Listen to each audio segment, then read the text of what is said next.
안녕하세요. 사연 읽어주는 남녀입니다. 오늘도 와주셔서 감사드리며 그럼 오늘의 사연 바로 소개해드리겠습니다. 구독자 여러분 안녕하세요. 저는 올해 47살 여성입니다. 저는 보험 설계사 일을 하고 있어요. 불륜의 홍수 속에서 돈을 벌어드립니다. 비록 남편이 폐암으로 일찍 세상을 떠나 혼자 살지만요. 남의 집 든든한 울타리 10개 안 부러운 제 새끼들, 장정 아들 셋이 있습니다.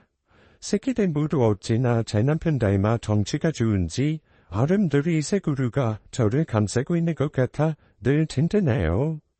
과장님은 안 드셔도 배부르시겠어요. 아드님들 세 분 같이 있는 사진 보는 것만으로도 저는 너무 부럽네요. 손 대면 툭 하고 터질 것만 같은 그대, 피리갱이 같은 남편하고 살자니 저는 제가 유도를 배워야 할 판이거든요. 그나저나 여러분, 정말 세상에는 왜 이렇게 불륜 남녀들이 많은 걸까요? 먹고 살자니 그 더러운 꼬라지 할 수 없이 봐야지만요. 그 더러운 꼬라지 하나하나 쫓아다니려니 정말 구역질이 올라와 죽겠습니다. 그걸 왜 쫓아다니냐고요? 제가 보험 실적 올리는 방법이 그거거든요. 실적 높은 제가 지금 죽자고 거절하고 있는 산이 있어요. 서울 탱탱구 지원단 탱탱지점 참보험인 영업부문 은상에 추천받았는데 그 좋은 상을 계속 사양을 하고 있는 이유는 스스로 돌아봤을 때 제 양심에 걸려서예요. 보험일이라는 게 그렇더라고요. 저의 고객들이 당신들 개개인의 극히 개인적인 정보를 보험 설계사인 저에게 주는 것 자체가 저에 대한 신뢰가 있어야 가능하거든요. 과장님, 우리 신랑이 문제인지 제가 문제인지 아직은 잘 모르겠는데 말이죠. 어쨌든 제가 하는 게 좋을 것 같아서 그래요. 어쨌든 아이를 셋이나 출산해서 아무래도 탄력이 없어지니까 그거 산부인과 해주는 그 수술 말이에요. 그거 많이들 하죠. 어때요? 이런 대화까지 합니다. 제가 실적 올리는 방법이 달라지기 전에는 저도 고객들께서 믿을 수 있는 설계사였죠. 고객께서 가지고 계신 고민이나 금전 같은 걸 제게 공개하실 정도로 아주 믿음직한 저 스스로도 자부하는 모범적 루트로 실적을 올렸습니다. 그런데 둘째가 심장이 안 좋아졌어요. 그것 때문에 애가 닳고 숙이 다 다르면서 저는 야비한 방법을 쓰게 된 겁니다. 이것도 보험 설계를 하시는 분이 제 방법 보고 따라하실까봐 겁이 나는데요. 절대 따라하지 마세요. 후리가 길면 잡히고 이거 잘못 걸리면 대로 주고 말로 받습니다. 대구 카톨릭대학교 법학과를 나와 법에 빠삭한 우리 지점 점장님은 역시나 보험왕이신데 제 방법을 들으시면 당장 사표를 받으실 것 같습니다. 이분은 미국에서 17년 사셨고 미국에서 보험 설계 일을 하시다가 최근에 수억배의 기본 연봉에 스카우트해 오셨거든요. 여기에 인센티브가 붙는 분이죠. 이수민 점장님은 정말 점장 자격이 있으시거든요. 저희를 교육하실 때 반복해서 강조하시는 말씀이 이래요. 계약은 한 건 한 건의 바늘을 끊는 심정으로 어렵게 이뤄야 돼요. 그래야 그 계약이 진실하고 소중해지거든요. 한 번 만난 고객하고는 절대로 계약하지 마세요. 3번, 4번까지 만나서 많이 듣고 나눈 후에 계약을 성사시키도록 하세요. 서로에게 실이 되는 게 바로 그런 계약이에요. 예를 들자면 이렇습니다. 침수된 차를 잠수함으로 불러도 될 만큼 아주 강물이나 바닷물에 장마통에 침수되었던 차를 말이에요. 불량한 양심처럼 그런 적 없었다고 팔아먹으면요. 그게 언제라도 들키게 되어 있는 게 물건이잖아요. 그런데 보험은 눈으로 보이는 게 아니잖아요. 그러니까 안 좋은 방법을 쓰려면 얼마든지 악질적인 방법과 거짓말이 가능한 게 이 세계예요. 저 둘째 아들이 신장 문제로 첫 입원을 하고 친정에서 7순 중반이신 친정엄마가 와서 병원에 붙어 계셨죠. 둘째 입원하고 제가 한 일은 불과 일주일 전에 강서구 북동 탱탱호텔 앞에서 우연히 마주친 제 오래된 고객에게 카톡을 보내는 일이었어요. 그녀가 대연남과 호텔 안에서 나오는 것에 직접 목격한 게 행운이라고 불러도 될지 모르겠는데요. 그렇게 그 고객이 저를 불러 가장 큰 보험 2건에 둠새에 들어주고 난 후 저는 제 고객들 중 여성을 먼저 공략했습니다.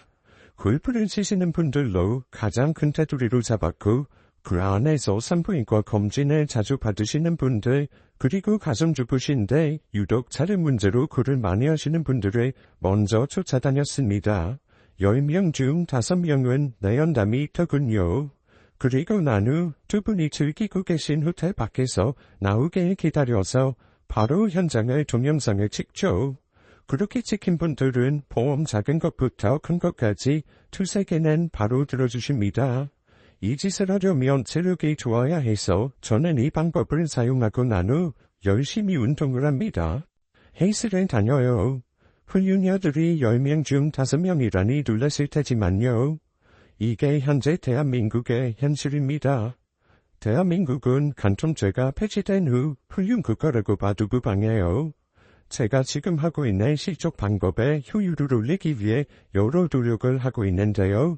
고객 중에 담정이라는 분들하고 식사도 자주 하고 음식 배달 장사하시는 고객들하고 식사를 자주 하면서 이야기를 많이 나누거든요. 중국제 파는 분 이야기가 짜장면에 배달받아 가보잖아요. 10명 중 한두 명은 거의 속옷만 입고 문을 열어준답니다. 그래서 기웃이 들여다보면 다른 한 명은 침대에서 거의 발가벗은 상태에서 핸드폰을 하고 있는 게 90%라네요. 그건 불륜이라는 이야기죠. 한 번은 이런 적도 있어요. 짜장면을 시켜놓고 그 사이에 남편하고 흥신소가 덮친 거예요. 그래서 제가 배달을 갔잖아요. 가니까 난리가 난 거예요. 물론 흥신소 사람들은 행인 욕하더라 할 뿐이죠. 이게 끼어들면 안 되니까요. 안에 상간남이 도망가요. 오히려 막 큰 소리를 치면서요. 그럼 북하게 잡아서 호텔 안에 집어넣어요. 남편이 상간남에게 각서를 쓰라고 합니다. 다시는 안 만난다고요. 이게 우스운 것 같죠. 100이면 100명 다 쓴다고 모텔 주인이 그러더라고요. 이 긴급한 상황에서 어떻게든 벗어나야 하니까. 그 우습게 보이는 각서를 쓴다는 거예요. 다시 안 만날 테니 우리 회사에만 우리 와이프에게만 알리지 말아달라고요. 손해배상도 해달라면 해달라겠다고 하는 거죠. 물론 부부가 호텔에 나와 그럴 수 있죠. 분위기 바꾸기 위해서요. 그러나 자기 아내, 자기 남편이 발가벗은 상태에서 부르는 사람에게 문을 열어주는 그걸 봐준 배우자가 몇이나 될까요? 집에서는 그렇게는 안 할 거 아니에요. 제 고객들은 주로 여성들이라서 여성들 바람피는 걸 자주 접하게 되는데요. 여자들의 바람이 무서운 게요. 여자들은 감정으로 바람이 먼저 나기 때문에 바람나는 순간 그 가정은 끝났다고 보는 게 맞더라고요. 다른 남자가 좋아진 순간 남편하고는 못 산다는 거예요. 자식이요? 남자들은 대체로 자식이 있으면 가정부 버립니다. 여자요? 바람 세게 나면 자식이고 뭔가 없이 가더라고요. 또 여자들은 티가 안 나요. 아주 지능적이죠. 남편들이 무기예요. 저 옆였네. 화장이 좀 진해졌네 해? 옷이 야해졌네. 휴식하나? 이렇게밖에 생각을 못하거든요. 설마 내 아내가 애들은 막아 바람이 이런 상상을 아예 못한다는 거예요. 여자들은 남편이 조금만 이상해도 우선 의심하고 보는 거하고 완전 단판이라는 거죠. 남자들은 폰 공개 안 하거나 카톡으로만도 확인이 가능하지만 여자들은 SNS를 주로 이용하니까 더 복잡하고요. 구독자 여러분, 제가 아는 가장 충격적인 여자 바람 이야기 적어볼게요. 이분도 저한테 보험 7개를 들게 된 분인데요. 물론 그 상담남도 5개 들었습니다. 이 두 불륜 커플은 바로 이웃인 거예요. 아기들 유치원 학부모 모임에서 주로 부딪히고요. 그럼 아기들 유치원에서 만났냐? 아니에요. 이 둘은 아가씨 총각대 연인이었어요. 부모 반대로 헤어진 거죠. 각자 결혼을 했고 이제 이웃이 된 거예요. 여자는 남편에게 상대 부부를 소개시켜주면서 여보, 우리 후연이 친구인데 은희 엄마 아빠야. 우리 앞으로 지내기로 했어. 이러고 아주 당당하게 카톡을 합니다. 주로 아기 얘기겠죠. 호영이 오늘 병원 다녀왔어요. 병원에서는 뭐라고 해요? 걱정할 일 없겠어요. 단순 비염이래요. 여성의 아들인 호영이가 이 불륜 남아인 거죠. 언제적 아기냐고요? 결혼하고 나서도 계속 이어온 관계니까 그 사람 아이를 남편 아이로 속이고 살 수 있었던 거예요. 가까이서 두고 시시각각 사랑하는 그 사람 아이를 사랑하는 그 사람에게 보여주면서 살고 싶고 하나하나 상황 알려줘가면서 살고 싶어서 이웃으로 이사를 온 겁니다. 이 불륜 관계를 제가 알아내서 이러한 사실을 입 다물고 있는 조건으로 이 사람들이 한 달에 3명은 친구 소개시켜줍니다. 100% 계약할 친구로요. 아마 제가 보험을 그만두지 않는 한 계속 되겠죠. 제 자랑 같겠지만 저 보세요. 장정 아들 셋 혼자 과부로 키우면서도 깔끔하게 수절하면서 아들 셋 잘 먹여 키우는 거 하나에만 관심 가지고 살잖아요. 과거 현재형으로 말할 수 없는 일이 제게도 생겼으니 어쩌면 좋을까요? 그 이야기를 해드리기 위해 이 사연에 적게 되었어요. 다시 적지만 보험 설계 일을 하면서는요. 계약 성사를 시키기 위해 정말 불꼴 많이 보거든요. 그런데도 저는 아들 셋, 이 아이들 잘 키워야겠다는 그 의지 하나로 버팁니다. 특히 남편을 꼭 닮은 막둥이는 귀여워 죽겠어요. 마지막으로 저 예쁜이를 세상에 떨궈 놓고 남편은 재롱도 제대로 못을 끼고 갔네요. 저거 없었으면 제가 어떻게 이 풍진 세상을 견디며 살다 보냐 싶습니다. 월급이 많이 들어온 달은 아이들 좋아하는 갈비를 사거든요. 갈비를 잔뜩 사서 갈비탕을 끓이죠. 대새끼 입에 맛있는 거 들어가는 거 보는 즐거움들이야 구독자님들 모두 아시죠? 에어컨 없이 선풍기 세대 돌리며 갈비탕을 2그릇씩 비운 아들놈들. 아이 정말 맛있겠네요 엄마. 맨날 갈비탕만 먹었으면 좋겠다. 행복이 별거냐. 이렇게 맛있는 거 먹고 샤워 한바탕 하고 선풍기 바람 쐬면다 10시간 자면 그게 행복이지. 아들, 네 머릿속에는 이렇게 갈비탕 2그릇 달게 먹었으니 얼른 책 펴고 공부 열심히 해야겠다는 생각은 안 드는 거지. 그래서 큰형처럼 서울대 같은 데도 들어가서 엄마 기쁘게 해드려야겠다는 생각은 전혀 안 드는 거지. 엄마 건강이 제일이야. 엄마도 그럼 내가 수혁이처럼 공부 때문에 새벽에 독서실에서 나오다가 오토바이에 치여서 이 더운데 발에 기부 써고 있으면 속이 시원하겠어? 수혁이를 부대 삼아 나는 공부를 적당히 할 거야. 뭐든 적당한 게 좋아. 등정스럽기가 아주 든그렁이죠. 큰아들은 누굴 닮았는지 공부를 잘해요. 아마도 아빠 없는 집에 자기가 기둥이 되어야겠다는 기특한 생각을 가지고 있는 것 같습니다. 기둥이 되려면 출세해야죠. 출세하려면 공부 잘해야 한다. 뭐 그런 거 아닐까요? 지 아빠 엄마가 못 배워서 공장에서 일한 거라는 큰아들이거든요. 저는 17살 때부터 가리봉동에 있는 오디오 만드는 공장에서 고급 오디오 제품 조립을 했어요. 남편과는 그 공장에서 만났고요. 남편은 원래 재단을 썼는데 기관지 그러니까 폐가 너무 안 좋아져서 이곳으로 이직을 했다더군요. 저희 친정은 부산에서 부모님이 작게 타이어 공장을 하셨는데요. 그런데 아버지께서 비포증을 잘못 써셨다가 그나마 공장도 날리고 빚쟁이들에게 쫓겨 도망치듯 함양산골로 들어가셨습니다. 후 일이던 저와 엄마를 데리고요. 저는 공부를 잘했어요. 늘 학급에서 5등 안에 들었으니까요. 그러나 인문계 고등학교도 그걸로 그쳐야 했습니다. 부모가 돼서 자식 앞길 터주지는 못할 망정 멀쩡히 공부 잘하는 새끼 앞길을 막아놓고 이제 어쩔 거예요? 옛말에 부증 서는 자식은 투지도 말라는 말이 있어요. 피부증 서는 아버지 둔 애들 이제 어쩔 거냐고. 대입고사에서 수능으로 바뀌어 처음 수능을 본 게 저희 언니 고3 때 일인데요. 언니는 그래도 전문대라도 갔거든요. 저는 대학 가고 싶었지만 그절로 그쳐야 했습니다. 공부 못한 게 아직도 한으로 남아요. 함양으로 들어간 후 고1 여름에 인문계 다닐 때 담임이셨던 선생님을 찾아갔어요. 대학 갈 방법을 알려주시더군요. 정야, 꿈을 꾸는 사람은 초라하지 않는다는 말 들어봤냐? 정의 공부 열심히 했던 거 선생님이 기억하니까 해주는 말이야. 너는 건강한 나이니까 저녁에 얼마든지 공부할 체력도 있을 테고 공부해서 대학 가자. 선생님, 저 금장 가기 싫어요.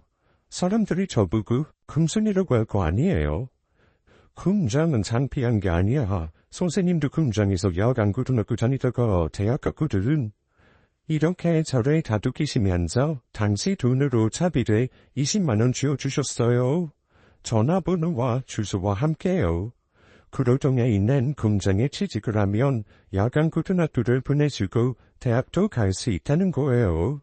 그때는 PP도 뭣도 없던 때여서 우직 전화번호 하나 들고 서울로 올라왔습니다.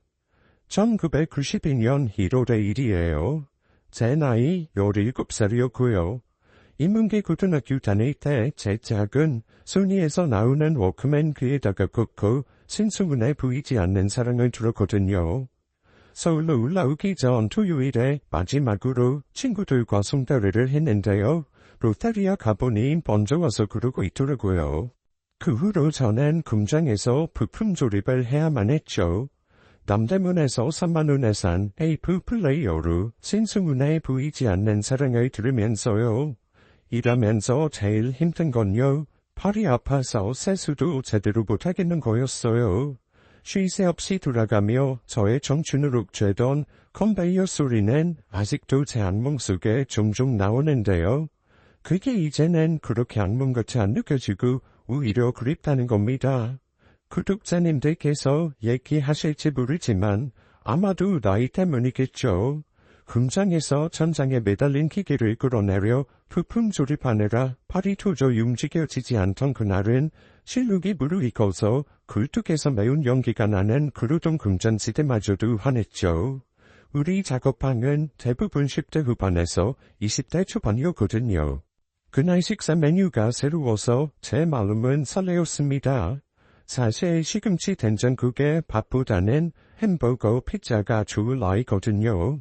토요일이기도 해서 젊은 우리들 입맛 맞추어 햄버거와 굴라 감자튀김이 나왔으니까요. 그런데 이게 웬일입니까? 케찹에 찍어 먹어야 할 감자튀김이잖아요. 그런데 노란색 케첩이 나온 거예요. 먹으니까 맛이 틀렸고 묘했어요. 알고 보니까 그게 겨자 소스라는 거더라고요. 미국에는 햄버거에도 이 겨자를 넣어 먹는다는 거예요.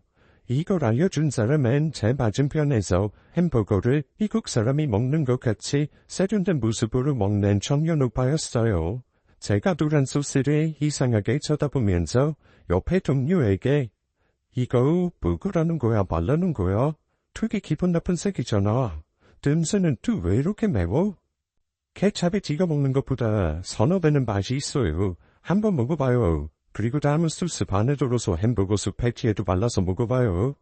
생긴 것도 기티 나는 사람이었는데 이 공장 사장 아들이라더군요. 패티가 무슨 소리지? 저는 그때 그게 무슨 소리인 줄 몰랐지만 되게 멋있는 말 같았고 고상하게 들렸어요. 미국 영화에서 가이지라는 느낌도 나는 것 같고요.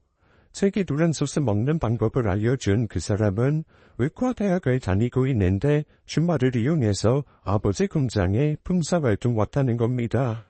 사장 아들인 거예요. 그러니까 건강 안 좋은 직원들에게 실습 봉사하는 겁니다. 그래봤자 입으로 말로 이러이러한 병원에 가봐라 정도지만요. 17살 소녀 눈에 이 외과 대학생은 눈부셨습니다. 낙엽 굴러가는 것만 봐도 훌고 웃는 나이에 우죽이겠나요? 같이 어울려서 점심도 먹고 가끔은 일 끝나고 순대볶음 먹으러 신림동에도 가는 친구들 중에 훗날에 결혼한 제 남편도 있었습니다. 제게 호감을 표시하는 이 사람도 저와 같은 처지였어요. 22살 이제야 검정고시로 고등학교 절차를 밟는다고 하더라고요. 주제에 제 처지는 생각 안 하고 물론 눈에도 안 챘죠. 낮에는 공장에, 저녁에는 야간 고등학교, 죽어라 공부해서 산유대학이지만 대학을 합격해놓고 저는 또 한 번 좌절을 겪어야 했어요. 천이야, 어쨌든 집은 팔았으니까 그렇게 걱정은 하지 말고. 그럼 엄마는 지금 어디 있어요? 이모 집에 있어. 이모부가 당장일세 월세방 알아보고는 있는데 어떻게 되겠지? 아버지가 사업 그렇게 되시고 술만 사시다가 음주운전으로 사고를 내신 거예요. 전문대 1년 다니다가 그만둔 언니가 벌어서 보내준 돈, 제가 벌어서 보내드린 돈으로 술만 사신 거죠. 합의금 물어주느라 하면 침 달리고요. 아이고, 이 이야기는 하기도 싫으네요. 무슨 지질이 금산 반복되는 레퍼토리 같고요. 사장님 사모님은 요리 연구가셨어요. 가끔 공장 식당 메뉴 정해주시느라 우시곤 했는데 그때 저를 눈여겨보신 거예요. 눈망울도 돌망돌망하고 몸도 재바르고 발구 명랑해서 좋다고요. 집에 와서 살림해주고 내 요리 심부름 좀 하고 그러기만 하면 돼. 사장님하고 오빠는 아침 빼고 다 밖에서 먹다시피 하니까 답하는 건 힘들지 않을 거야. 내가 지금 빠릿빠릿한 추수가 급해서 그래. 공장 그만두고 집에 와서 살림도 해주고 당신 개인 비서 하지 않겠냐고 하시는 거예요. 쉽게 말하면 입주 도우미인 거죠. 그때 상황이 저는 공장 벌이보다 더 벌어야 했습니다. 집에다가 많이 보내드려야 했으니까요. 입주 도우미로 들어갈 때 제 마음속에 사장님 아들이 없었을까요? 아마 사장님 아들이란 존재가 없었다면 아무리 돈을 많이 준다 한들 그 집에 안 들어갔을 거예요. 식물은 직업이 아마도 1980년대를 지나면서 없어졌을 것 같은데 제가 어릴 때만 해도 동네 부잣집에는 식물가 하나씩 있었거든요. 우리 뇌리 속에 식물은 직업이 좋게 박혀있지 않으니까요. 지금 같은 나이 앞뒤 사정 따질 줄 아는 머릿속이라면야 그런 연정을 품은 남자 앞에 식물을 서지는 않았겠지만요. 그때도 물론 그런 생각머리가 없던 거는 아니었어요. 그렇지만 그렇게라도 매일 볼 수 있다는 달콤함이 저를 그 집에 들어가게 한 거예요. 집은 서울 평창동에 있는 멋진 주택이었는데요. 들어가고 보니 이미 정원사 겸 기사분 한 분 계시더군요.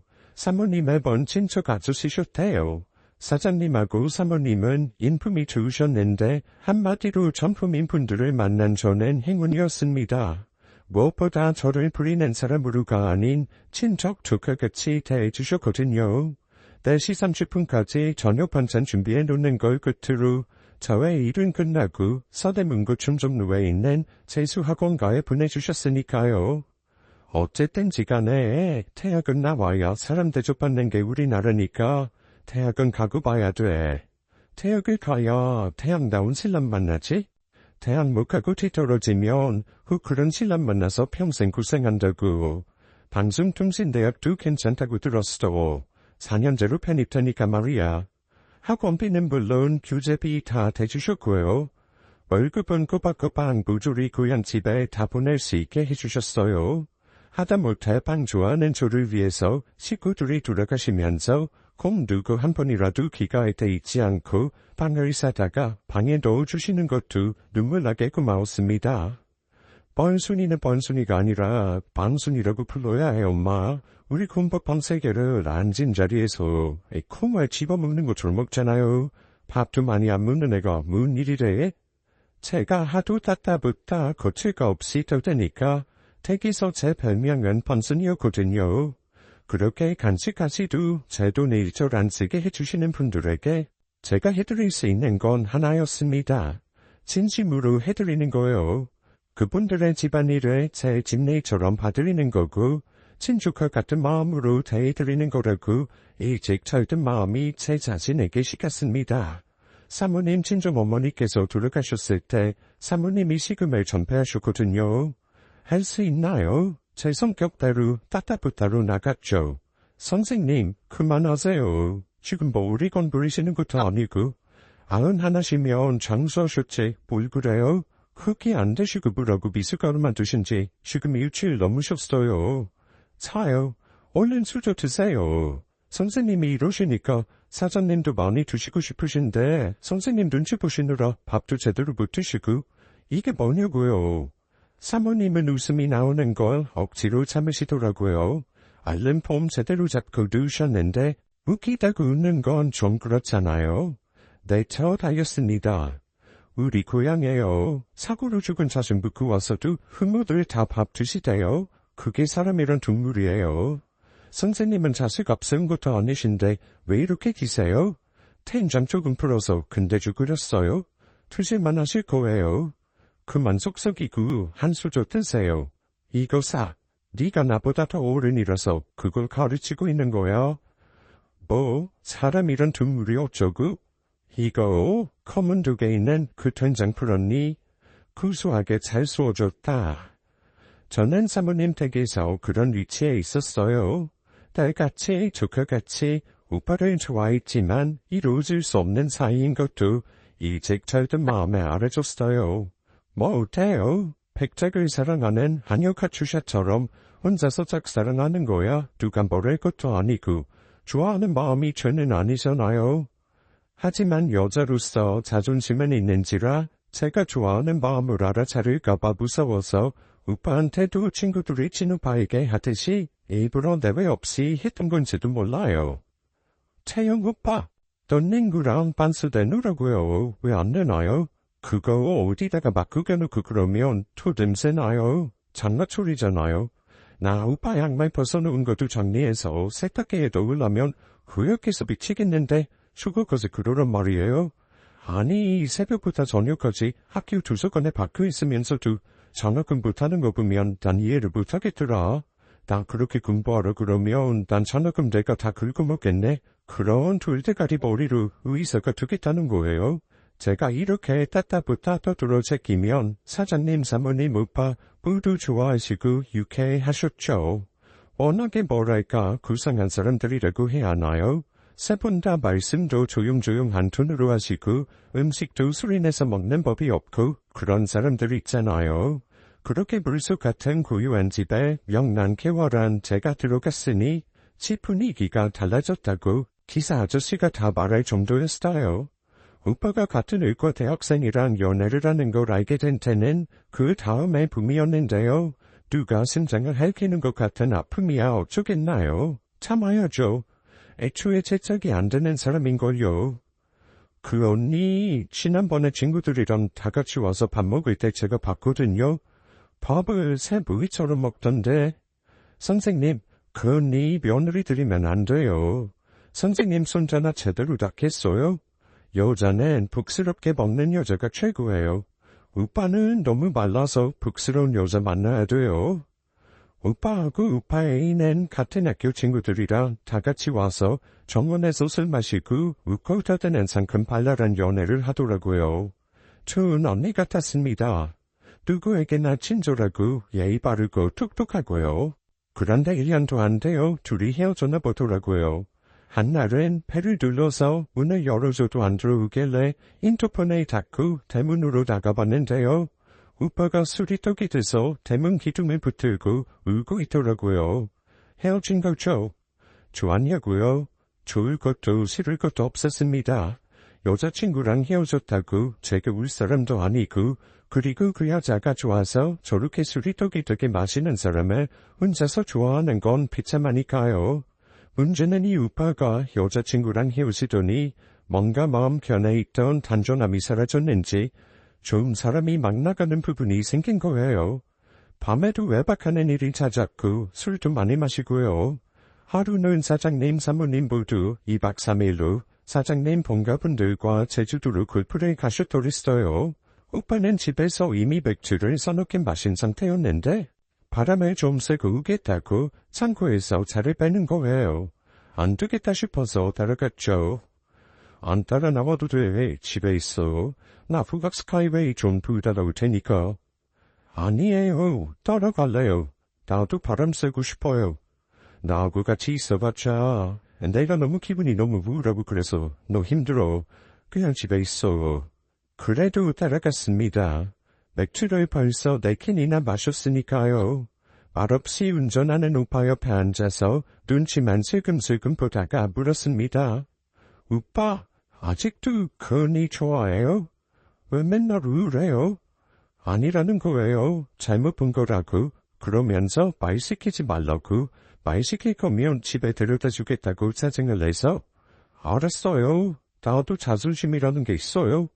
뜨거워 추워서 말 시키는 줄 아나? 아랫 사람 없으니까 더 드는 거지? 가고 하니까 빵 터지면서 한참을 웃더라고요. 그런데 갑자기 인적 없는 길로 들어서서 차를 멈추고 제게 욕심을 내더군요. 운전석에서 푸주석으로 넘어와서 말입니다. 순간 저는 이게 아닌데라는 생각에 절대 거부했습니다. 제가 거부하고 운임을 다해서 철저히 밀어내니까 우파는 술 먹은 정신에 더욱 기가 생기는지 어떻게든 욕심을 채우려고 하는 거예요. 그날 결국 저의 거부가 이기고 우파는 다음날 저의 얼굴을 똑바로 못 보더군요. 어색한 사이가 유지되다가 얼마 후 우파는 미국 의대로 편입되어 미국으로 유학을 떠났어요. 저의 청춘의 장이 내린 겁니다. 저는 재수해서 본 대학을 떨어졌어요. 대학 떨어진 겨울 어느 날 눈이 푸짐하게 들이는데 중정로 학원가 앞에 찾아온 금장 친구들과 남편에 다시 주우했습니다. 그날 눈 푸짐하게 내리는 거 포장마차 속에서 바라보면서 실루 소주 꽤나 마셨네요. 그리고 남편과 사귀고 결혼을 하게 된 겁니다. 사장님과 사모님도 아들 가 계신 곳에 가고 싶으신지 한국 생활 정리하고 미국으로 이민을 떠나시고요. 떠나시기 전에 저를 찾아오셨습니다. 신랑하고 둘이 장만한 12평 원룸이던 저희 신혼집에 19평 빌라 전세로 옮겨주셨어요. 하늘 같은 은인이죠. 내가 너를 딸같이 여겼는데 이렇게 헤어지는구나. 너 대학 보내서 공부시키고 싶었다는 것만 알아도 편지하고 전화는 계속하자. 남편과의 결혼 생활은 경제적으로 늘 호덕일 수밖에 없었어요. 양가가 다 가난했기 때문에 둘이 벌어서 기초부터 다져야 했으니까요. 남편은 비역회사 숙련공으로 저는 집에서 간해수 공업으로 부업 같은 걸 하기도 하고 시장 반찬 가게 둔내 식당들 나가서 김치도 담가주고 하면서 생활을 했습니다. 비록 이번 달에 200만원 벌어 다음 달에 15만원 빚도 갚아가며 가난했지만 아들 셋 있는 거에 희망을 걸고 살았습니다. 저는 유난히 자궁이 튼튼하면서 완벽하다고 아이들 낳을 때마다 산부인과 의사가 말하더군요. 두둥이 셋째를 낳고 미역국을 달게 먹는데 지유신 나이 60 남은 여성 선생님이 미역국을 이렇게 잘 자셔서 그런가? 어쩌면 그렇게 건강해요? 여자로 말이에요. 내가 부러워 죽겠어 그냥. 누가 보면 20살 아가씨라고 해도 되겠어. 자궁이 생긴 것부터 예뻐. 아주 그냥 좌우대칭이 완벽하잖아. 남편도 저를 많이 예뻐해주고 좋아해준 게 물론 아들 내 맘대로 낳아줘서라기보다는 그냥 건강한 게 좋다고 하더라고요. 다른 집 여자들처럼 웽웽대는 거 안 하고 유난스러운 거 없이 잘 먹으니까요. 임신기간 거치는 것부터 매번 쑥 별탈 없이 순산하니까요. 친구들 여기 들어보니까 풍문이 같이 사는데 와이프가 입덧 심하게 하면 그것도 민망한 일이라고 하더라고. 막둥이 가졌을 때 솔직히 준절 생각을 안 한 거는 아니에요. 그때 한참 남편 건강이 안 좋아지기 시작했거든요. 남편은 15살 때부터 주로 먼지 마시는 공장에서 많이 일했고 또 담배를 피웠기 때문에 폐가 늘 안 좋았는데요. 아침에 깰 때 하던 기침 소리가 유난히 깊고 가랑가랑거리는 게 귀에 거슬리기 시작했을 때는 이미 병원 찾아온 거였습니다. 막둥이 생겼을 때 낳지 말자고 하더군요. 아마도 자기 병에 대한 어느 정도 짐작이 있었던 거겠죠. 제가 우겨서 나왔어요. 뱃속에 자리 잡은 생명을 그렇게 할 수는 없었으니까요. 당신, 우리만 자자고 세상에 나오자고 뱃속에 생긴 아이를 안 보고 싶어? 얘 손톱 반만 해도 벌써 생명이라고. 그런 무서운 짓을 하자는 거야. 결국 나왔어요. 아들만 셋이라며 시어머니는 소리내서 웃으시고 소리내 우셨어요. 당신 아들 운명을 직감해서겠죠. 자기를 붕어빵 기계로 찍은 것 같은 막둥이가 두들도 되기 전에 남편은 세상을 버렸습니다. 눈도 못 감고 떠났어요. 마지막 순간에 막둥이 얼굴만 들여다보면서 그 정지 상태에서 떠났어요. 도대체 저거 남겨두고 눈에 밟혀서 어떻게 떠났을까요? 울었냐고요? 물론 울었죠. 그러나 저는 아들 셋을 키워야 하는 엄마였어요. 워낙에 씩씩한 사람이라 이제는 이 가정을 제가 책임져야 한다는 생각에 신고 따라 시작한 일이 보험 설계였어요. 워낙에 밉지 않은 성품에 명랑해 war하고 바지런해서 고객을 만들기는 어렵지 않았죠. 나 아니면 내 새끼들 굶어 죽는다. 그런 우기를 마음에 품고 새벽에 나가서 저녁에 들어오는 일상이 이어졌습니다. 아마도 시어머님이 계시니 가능했을 거예요. 희나게 하다못해 나무 이쑤시개 하나까지도 씻어서 사용하시면서 살림 다 해주셨으니까요. 이제는 쌀값이 비싼 세월도 아닌데 쌀을 흘리면 그거 하나하나에 바가지에 주워 담으시던 어머님 모습이 아직도 생생합니다. 제가 보험일로 돈을 많이 벌어들이기 시작하면서 제일 기뻤던 거는 일주일에 3번씩 도우미 선생님을 불러서 관절 안 좋으신 우리 어머님, 무릎 아파 걷는 것도 시원찮은 우리 어머님, 힘든 살림 안 하시게 된 거예요. 그리고 비싼 연골 주사 때 맞춰드릴 수 있는 겁니다. 제가 유부라고 생각하시겠지만 사람 사이에는 일방적인 거 없다는 거 아시죠? 제가 이렇게 할 때 우리 시어머님이 저를 어떻게 대해주셨을까 상상해주세요. 저 고객들 만나느라 밤낮 없이 돌아다녀 저녁 10시에 들어가도 노인네가 아픈 무릎 절룩이면서도 절대로 찬밥 안 먹이셨거든요. 밖에 밥 조미료 덩어리라 살왕글 뿐 아니라 한 푼이 새록다시며 도시락 싸주셨거든요. 그리고 남편 없는 과부자리 새끼들 아직 자르기 전인 제게 어머니께서 든든한 울타리가 되어주셨으니까요. 자, 이제는 성당 신부님께 저를 고백하듯 중년에 제게 닥친 불륜 유혹에 대해 말씀드려야 할 것 같습니다. 갱년기가 빨리 찾아온지도 모르겠다는 생각과 함께 혹시 작은 근종일까 의심이 되어 병원을 찾아들었어요. 대학병원에 이제 접수시키고 의료진들 점심시간과 겹쳐 치유시간까지 많이 남아서 커피를 마시러 2층으로 내려갔습니다. 1층 커피숍에서 커피하고 빵을 먹는데 웬 멋진 중년 아저씨가 저를 유심히 바라보는 거예요. 여자 빵 먹는 거 처음 보나 생각하며 빵을 먹는데 제게 찬찬히 다가오더니 장난치듯이 이리저리 살피는 거예요. 야, 어떤 투실투실 부연 아줌마가 그렇게 빵에 콩을 집어먹는 것처럼 집어먹나 했더니 이게 누구야? 아이 뻔순이었구나. 세상에 사장님 댁 귀한 아들 제형 오빠였습니다.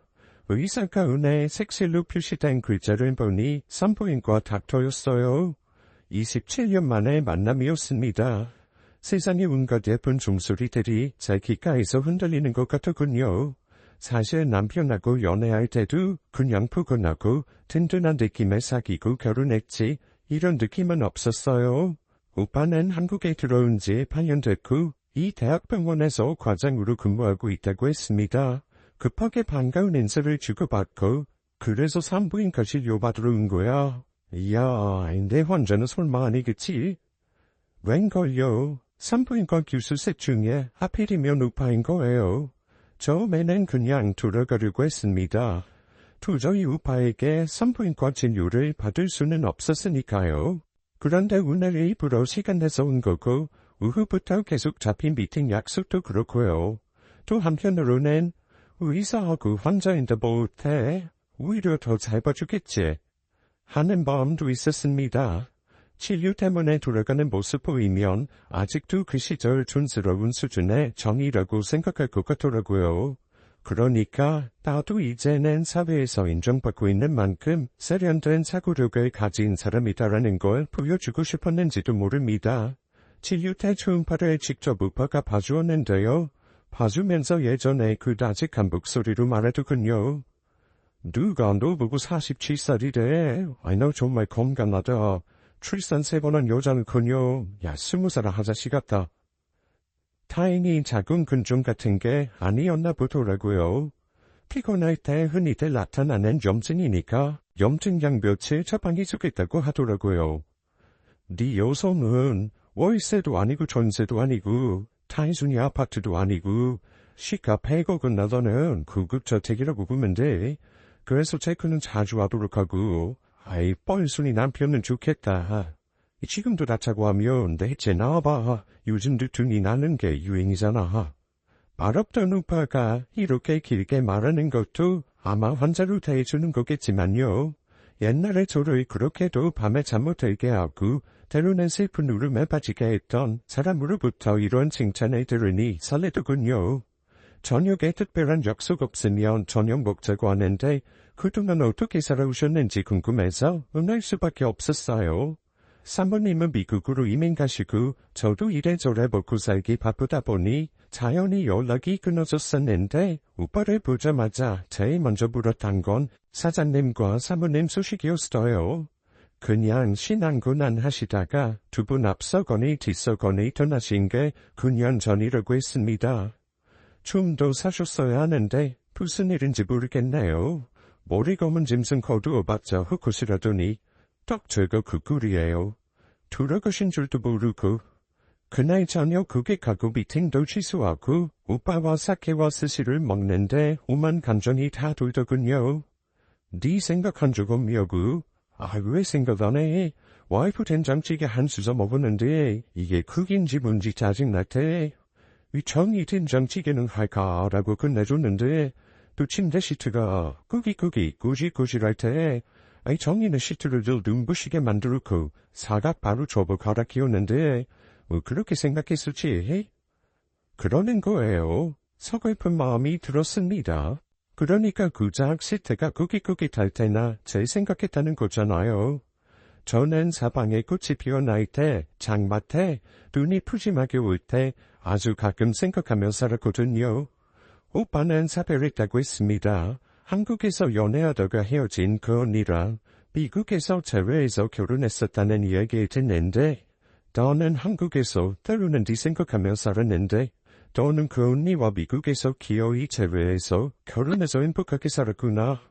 이런 말도 안 되는 시기랄까 심술이랄까 질투랄까 묘한 감정이 생기는 거예요. 다른 여자였다면 안 그랬을 것 같은데 말입니다.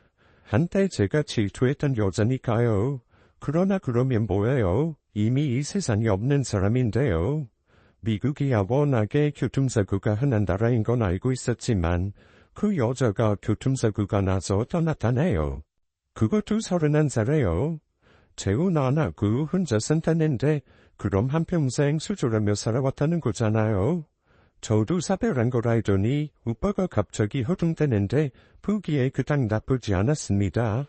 오빠와 그렇게 시시로 만나며 저녁 먹고 나중에는 영화도 보고 친구처럼 어울렸어요.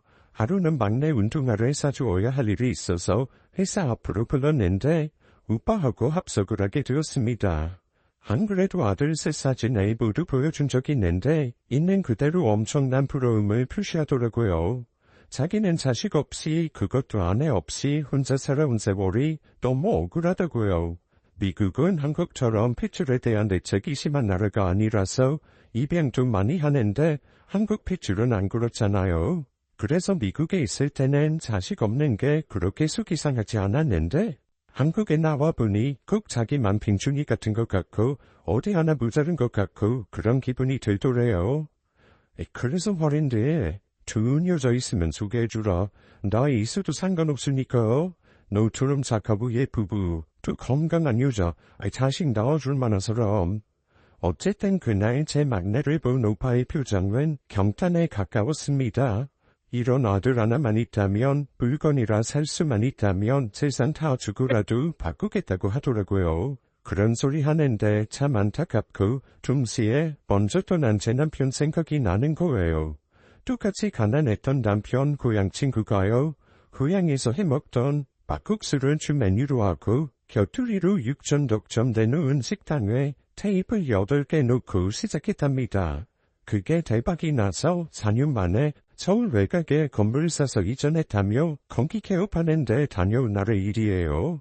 얼큰하게 취해 양말을 내던지면서요. 그럼 뭐해? 새끼가 없는 것, 돈 모으면 뭐해? 재산 물려줄 새끼 하나 없는 것, 나 봐. 나는 돈 없어도 봄에 장다리 같은 아들만 둘이잖아. 그게 모자라다고 지금 뱃속에 저렇게 또 한 놈 들어있잖아. 남자들에게 아마도 자식이란 의미가 여자보다 큰가 봅니다. 어쨌든 그날 오빠는 제 막내에게 그지없이 다정한 모습을 보여주더라고요. 때때로 막내를 데리고 나오라고 해서 셋이 같이 만나 밥 먹고 야외 공원도 가고 자전거도 타러 가고는 했습니다. 제 막내 또한 아빠의 정보를 잘해서인지 게임기 사주고 비싼 운동화 푸드를 사주는 우리 번쩍한 자가용 끌고 다니는 의사 아저씨가 좋은 모양이었어요. 막내를 보여준 즈음에 오빠하고 모텔을 갔어요. 다른 사람이었으면 안 갔겠죠. 아들 셋이 버젓이 버티고 있고 시어머님 돌아가신 지 6개월밖에 안 되었으니까요. 그런데 아직은 여자로 한참 나이, 남편 없이 살아온 게 11년. 네, 그렇게 되더군요. 그날 오빠가 제 귓가에 반복해서 한 말은 하나였어요. 아들 하나만 낳아달라고요. 결혼하자. 내가 애들 셋 다 키워줄게. 대신에 아들 하나만 낳아줘. 왜 그렇게나 불쌍하던지요. 그 나이 먹도록 아내가 없이 20년 살아오고 자식도 없이 혼자 살아온 거잖아요. 아마 다른 남자였으면 그런 말 귀에 와닿지도 않았을 거예요. 하지만 채영 오빠니까 귀에 와닿더라고요. 그렇지만 귀에 와닿았다고 해서 그렇게 해줘야겠다 생각이 든 거는 아니었습니다. 아들 셋이 어떻게 생각할지, 뭐라고 할지, 제게는 그게 가장 중요했으니까요. 여자는 이렇습니다. 자식이 우선이에요. 자꾸 대답을 안 하고 시위를 끌어대는 저를 잡으려고 하는지 작은 아이 신장이식 수술이 빠르게 진행되도록 도와주더군요. 신장이식하는 과정에서 작은 아이 마음까지 얻은 오빠는 이제는 거의 저와 재혼하는 걸 긍긍연하게 희정사실로 받아들이는 것 같았습니다.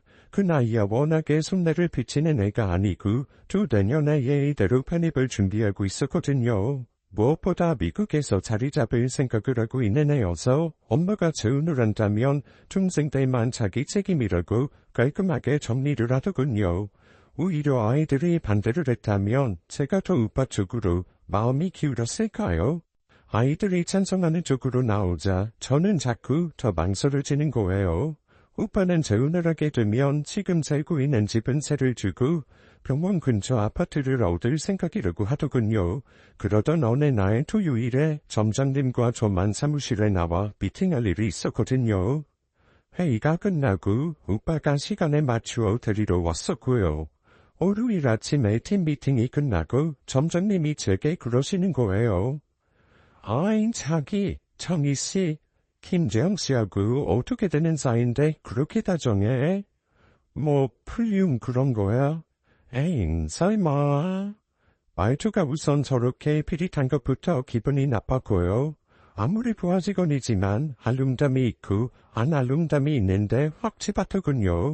물론 제가 점장님 몰래 풀륨 커플들을 쫓아다니며 개혁을 성사시켜서 자격지심이 있어서였는지도 모르겠네요.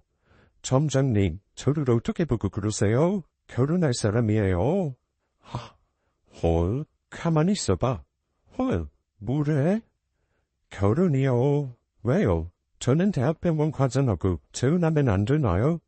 잠깐만, 내가 미국 동료랑 메신저 좀 해보고. 헐. 그런데 깜짝 놀랄 만한 비밀을 알게 되었어요. 재영이 오빠 와이프가 버젓이 살아있었던 거였죠. 이수민 점장님, 미국에서 보험 설계사로 근무하실 때 재영 오빠 아내 보험 처리를 해준 게 점장님이셨답니다. 당시 교통사고로 인해서 척추를 다쳤고 그로 인해서 한쪽이 편마비가 되었대요. 그러니까 한쪽 팔하고 다리가 마비되는 증상인데 거동도 못하니까 생활이 안 되는 거죠. 생활이 안 되니 당연히 간병인도 필요하고 치료비가 매달 190만 원은 나오고요. 당시 오빠의 아내는 내과 의사였는데 직업 때문에도 보험금이 우리나라 돈으로 17억 원 수령받은 사람이라 기억이 오래 남는 고객이라면서 몰랐냐고 묻는 거예요. 이야, 대학병원 과장도 막 풀려내고 싶어서 여자를 속이고 그러는구나. 뭐 바람핀 와이프에 대한 부부인가? 그게 벌써 10년도 더 전인데 설마? 혼자 중얼중얼 난리도 아니더군요. 더욱 기억에 남는 것은 혼자 당한 사고가 아니라 그의 부인은 내연남과 함께 차를 타고 가다가 사고가 난 거였대요. 뭐라 말을 할 수가 없어서 기억이 오래 남는 고객이었어. 작년에 한국 들어오기 전에도 국외관리 차원에서 연락을 주고받던 사이야. 한국 들어와서 언제 밥 한번 먹자고도 연락했었고, 미국 대통령한테 확인하니까 그분 아직도 멀쩡히 같이 사신다던데 결혼한다고? 어떡해? 아내가 둘이 가능한가? 언제부터 법이 바뀌었대, 한국에. 오빠가 필요하다는 물품이나 반찬 같은 거 몇 번 택배로 오빠 집으로 보낸 적이 있어서 저는 주소를 알고 있었습니다. 저는 제 눈으로 확인이 필요했어요. 이틀 정도 고민하다가 수요일날 그쪽 동네 미팅 갈 일이 있어서 찾아갔습니다. 차를 몰고 올라가는 언덕이 역시 부자 동네답더군요. 전직 대통령 집이 있는 동네라 그런지 경비도 삼엄했고요. 배를 눌렀더니 두미님인지 감독인인지 모르겠지만 얌전한 목소리의 아주머님이 인터폰을 받으시더군요. 실례합니다. 여기 집주인이 김재용 과장님이시죠? 김재용 과장님 부인 계시면 이렇게 전해주세요. 예전에 김재용 과장님 부모님 집에서 일하던 이정이라고요. 기억하신다면 만나 뵙고 싶다고요. 미국에서 보험 설계하시던 이수민 점장님 소개로 왔다고도 전해주세요. 잠시 후 문이 열리고 저는 들어갔습니다. 정원부터 건물을 보니 대지가 100평은 좋게 되어 보이더군요. 미국에서 얼마나 벌었는지 모르지만 17억 가지고는 못 살 집으로 보였습니다. 제외한 전날 병원에서 제 자궁은 100억 가치의 주택으로 봐도 된다는 오빠의 말이 생각날 정도였으니까요. 그때 왜 그 말이 생각나는지는 모르지만 아무튼 그랬어요. 실내로 들어가고 안내대로 눈이 부시게 햇살이 쏟아져 들어오는 2층으로 올라가니 역시 수십 년 전에 때로는 저를 슬프게 했던 그 언니가 맞았어요.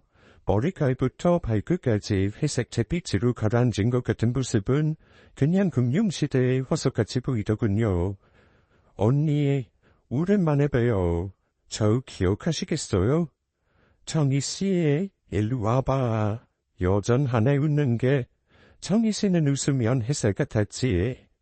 저도 다 이야기했고 언니도 다 이야기했습니다. 제 이야기를 듣는 언니는 덤덤하더군요. 화도 안 냈어요. 내가 무슨 할 말이 있겠어. 자식을 못 낳아준 것만도 모자라 바람피다가 사고가 난 것.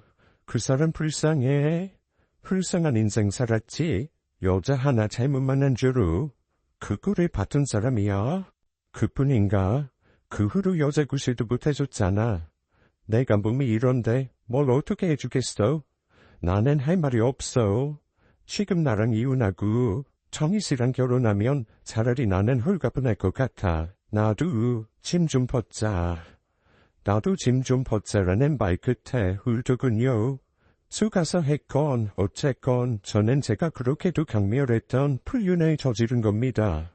계약을 성사시켜보겠다면서 비위 상하는 호텔 입구에 죽치고 서있던 아이들이 머릿속을 스치더군요. 비가 오나 눈이 오나 호텔 입구에서 핸드폰 찍어대면서 아유 투악질 나와 미친 것들. 중얼거리던 제 모습이요. 불륜이야 속아서 했지 않냐고요. 맞아요. 그러나 우파의 아내에게 저는 불륜녀 이상도 이하도 아닌 거잖아요. 불륜은 어떻게 지정해야 할까요? 피해 입은 배우자 눈에서 눈물 나게 하면 그게 불륜 아닐까요?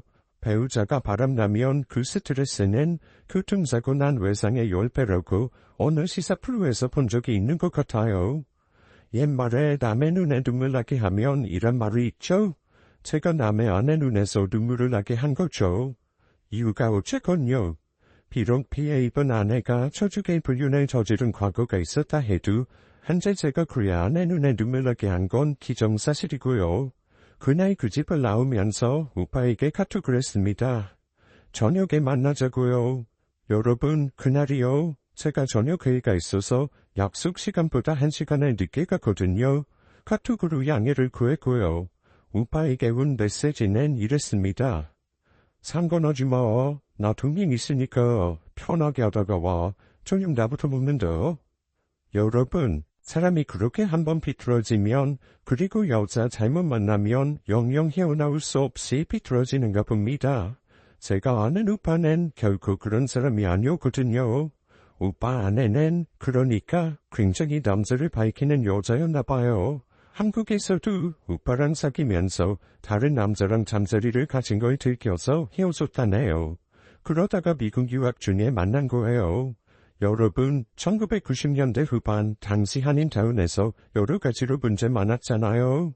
우리나라 뉴스에서도 가끔 나오곤 했는데 방탕하다고요. 오렌지족 대 미국 유학한 학생들, 어학연수 간 학생들, 거기 3세대들 일부들이 말썽 일으키고요. 이 언니도 그 부류에 속해 있었나 보더라고요. 낮에는 공부 잘하고 저녁에는 술 먹고 방탕하고요. 이 언니가 결혼해서도 바람을 줄기차게 폈다네요. 그러니까 우쟁이를 당한 거죠, 오빠가. 그 여리고 심성 고운 사람이 그 상처가 어땠을까요?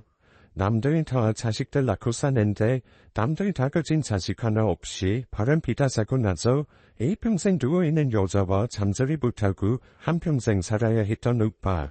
그 한이 이 사람을 이렇게 비틀어지게 했을까요? 저를 속일 만큼요. 그런데 오빠의 그 상처는 가장 무서운 방식으로도 드러나더군요. 그날 식사 자리에요. 한정식집이었는데요.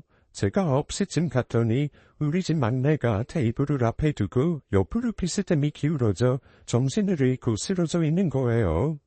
영우야, 영우야, 영우야, 얘가 왜 이래? 얘가 왜 이래? 저는 제 정신이 아니었습니다. 아들 입에서는 독한 술 냄새가 나는 거예요. 이 미친 인간이 글쎄 집에서 가져온 압생트를 애에게 3잔이나 마시게 한 겁니다. 여러분, 압생트가 몇 도인 줄 아시나요? 알코올 도수 45에서 70까지 가는 술 중에서도 가장 독한 술이거든요. 이 오빠가 가지고 있는 제 아들들에 대한 시기심이 이 정도였던 거죠. 저는 그날 119를 불러 아이와 응급실을 간 것으로 이 사람과의 모든 인연을 다 정리했습니다. 하늘에 감사하면서요. 저는 이 사연을 다 적고 나서 병원 게시판에 투서를 할 생각입니다. 증거 자료는 자꾸 넘치니까요. 적어도 압생트를 13살 소년에게 먹인 사람은 의사 자격이 없으니까요. 제 긴 사연 들어주셔서 감사드립니다. 지금까지 사연 읽어주는 남녀였습니다. 끝까지 함께 해주신 여러분 감사드리며 저희는 다음 사연으로 돌아올게요. 감사합니다.